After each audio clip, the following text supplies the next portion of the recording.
government, and particularly the Department of Education, is certainly a key player in this. They're responsible for curriculum development in the province, and I think that their involvement and their funding for the province has been a real endorsement of the value of what sharing our cultures brings to students, teachers, and other groups in the education system. Continued support by government is a key element for the success of sharing our cultures, and I think as they do continue to fund and be involved, and government personnel and professional personnel are part of the planning for each year's event, I think that's a real endorsement of the program and evidence that it's got a future.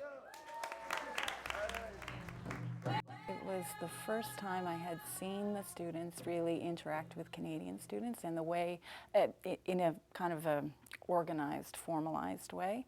And the way it was set up that first year, it was a lot of focus groups and discussions, and it was very, it was like almost conference-like. And it was the students were so engaged in it, it was just amazing to see.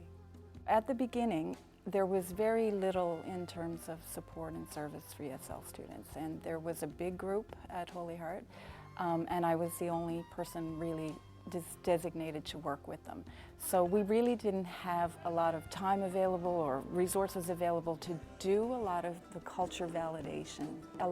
The focus was really on academics and language, and so sharing our cultures was the time when they got to really focus on themselves in terms of their own identities and cultures and all the stuff that wasn't school related. So it was hugely, hugely important.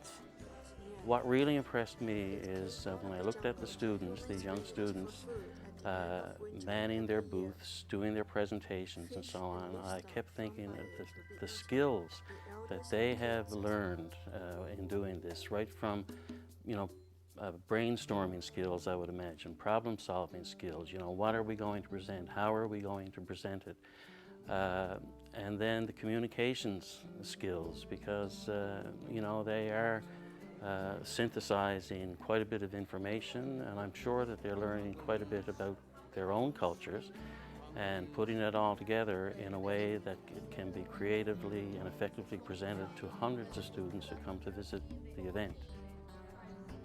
Well, I think the Newfoundland students get to see the things that they see on the news and in television and in the media.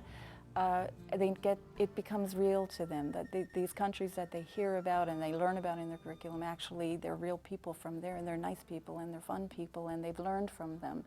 And there's so much positive to take away from those cultures. So I think it just makes the whole curriculum real for the students who are visiting.